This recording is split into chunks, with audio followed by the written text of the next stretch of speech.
Assalamualaikum warahmatullahi wabarakatuh. Jumpa lagi anak-anak bersama Pusri dalam belajar IPA Asik. Kali ini kita akan belajar tentang jangka sorong, ya, supaya anak-anak lebih paham pemanfaatan dan bagaimana cara membaca jangka sorong. Perhatikan materi yang akan Pusri jelaskan berikut ini.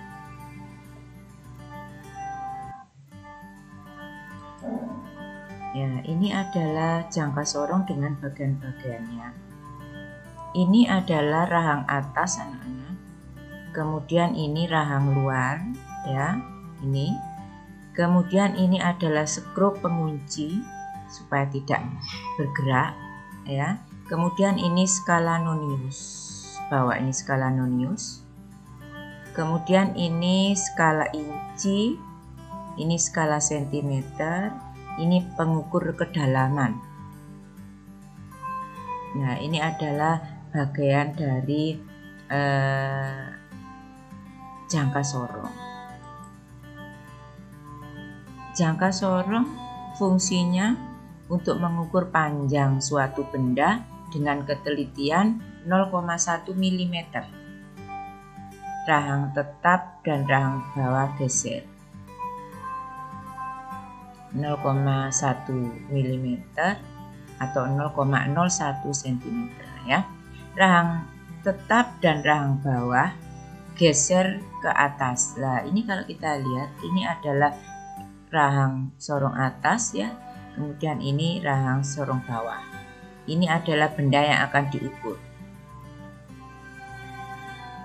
Ya, kalau kita lihat fungsinya untuk mengukur suatu benda dengan ketelitian ini. Bagaimana caranya? Rahang tetap dan rahang geser atas, ya.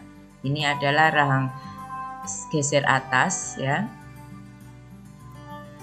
Untuk mengukur diameter benda yang sangat kecil. Jadi ini untuk mengukur benda-bendanya dimasukkan di sini. Contohnya cincin, pipa, dan lain-lain. Tangkal ukur di bagian bawah untuk mengukur kedalaman. Jadi ini untuk mengukur kedalaman.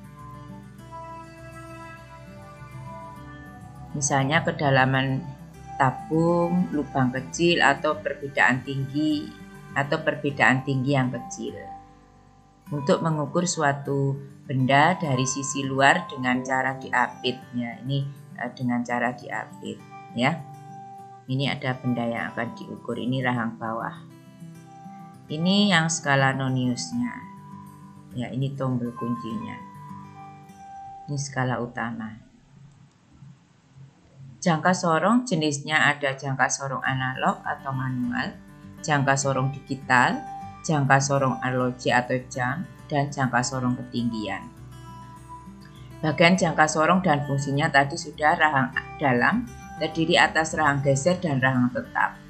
Bentuknya dapat digeser dan digunakan untuk mengukur bagian luar benda, misalnya tebal kertas, lebar meja, dan lain-lain. Rahang luar terdiri dari rahang tetap dan rahang yang dapat digeser, digunakan untuk mengukur bagian dalam benda, misalnya diameter tabung, cincin, dan lain-lain. Depth rod bagian yang digunakan untuk mengukur kedalaman sebuah benda, seperti kedalaman tabung. Skala utama dalam sentimeter memberikan nilai pengukuran dalam bentuk sentimeter. Skala dalam inci memberikan nilai pengukuran dalam satuan inci. Skala nonius dalam milimeter memberikan pengukuran fraksi dalam satuan milimeter. Skala nonius dalam inci memberikan pengukuran fraksi yang dinilai dalam bentuk satuan inci. Pengunci berfungsi untuk menahan bagian jangka sorong saat pengukuran berlangsung, misalnya rahang gerak. Ini cara membaca jangka sorong. Kita siapkan objek yang akan diukur diameternya, contohnya kelereng, koin, dan lain-lain. Kemudian buka rahang geser jangka sorong ke sebelah kanan agar lebih mudah memasukkan benda yang diukur. Berikutnya geser lagi rahang ke sebelah kiri hingga rapat untuk mendapatkan hasil pengukuran yang optimal. Ada dua angka 0 pada jangka sorong, yang pertama pada skala atas atau ujung kiri, yang kedua pada garis bawah atau yang agak tengah. Perhatikan garis pertama sebelum angka 0 yang di bawah skala utama. Kemudian perhatikan garis yang berimpit antara skala atas dan skala bawah. Cari yang menyambung lurus dengan garis skala nonius. Selanjutnya tinggal menjumlahkan dua angka yang kita peroleh. Nah, perhatikan ini caranya.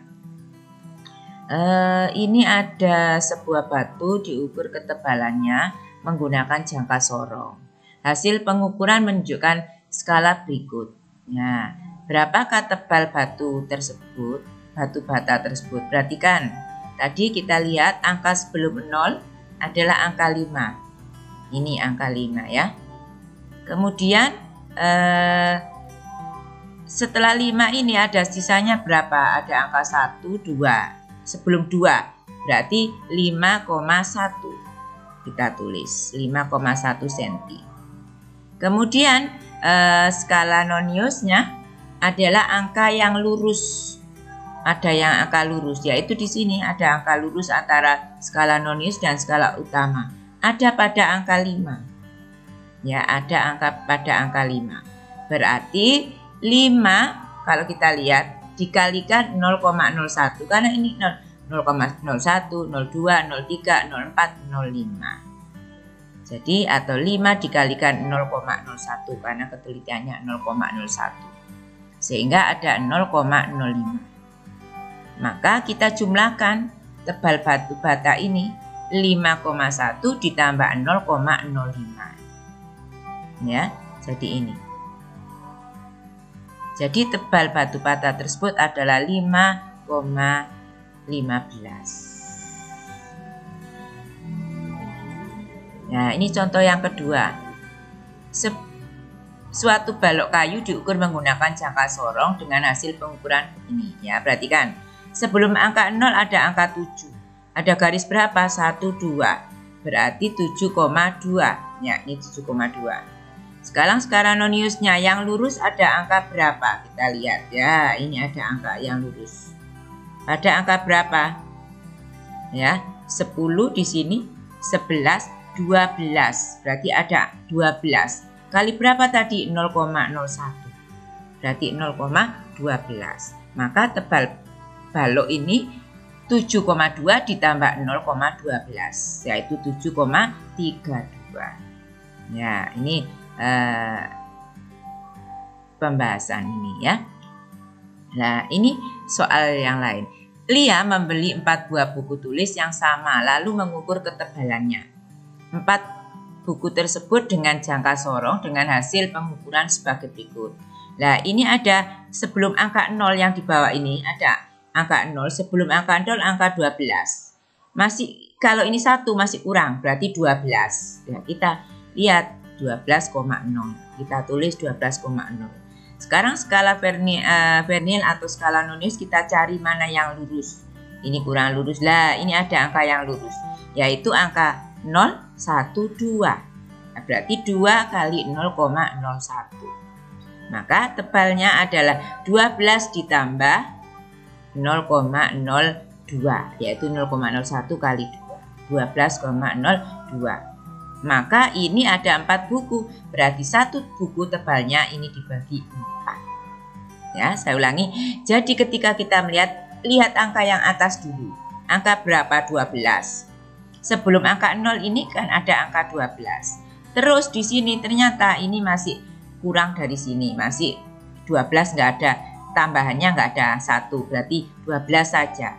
Nah, untuk lebihnya di sini kita lihat yang lurus.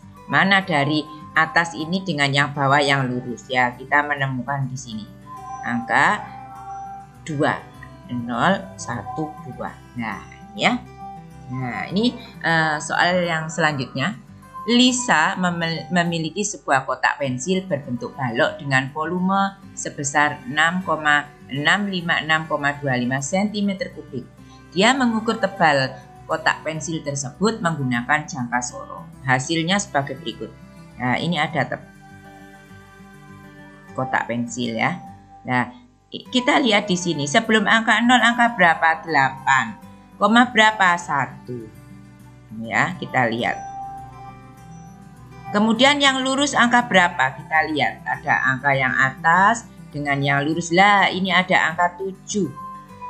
Nah, ada angka 7 ya, kalau kita lihat. Ya, angka 7 atau angka 8. Nah, ini ternyata kalau kita lihat yang lurus angka berapa. Nah, ini ya. Tinggi kotak tersebut 5. Jadi kalau tingginya 5, lebarnya 8,1. Ya, ini 6,5. Kan ini 7 masih kurang. Lah, di sini ternyata yang lurus di sini ada 6,5. Ini 6, ini 7, berarti ini 6,5. Ini sama persis. Ini masih kurang. Lah, 6,5 kali 0,01, 0,65. Ya, ini kita jumlahkan. 8,1 ditambah 0,65. Akhirnya ketemunya lebar sekian. Maka ini ada tinggi dan lebar. Maka volume ya panjang kali lebar kali tinggi. Panjang kali lebar kali tinggi. Ya, ini.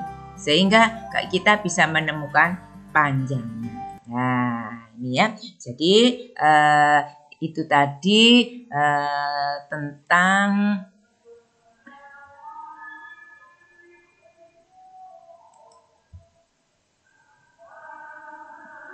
bagaimana jangka sorong itu kita gunakan, ya, dan cara membacanya serta soal untuk jangka sorong. Mudah-mudahan bisa bermanfaat. Nanti anak-anak bisa mencoba sendiri bagaimana tentang jangka sorong itu. Jadi nanti kita bisa melihat bendanya secara konkret, ya. Demikian, mudah-mudahan bermanfaat. Terima kasih. Assalamualaikum warahmatullahi wabarakatuh.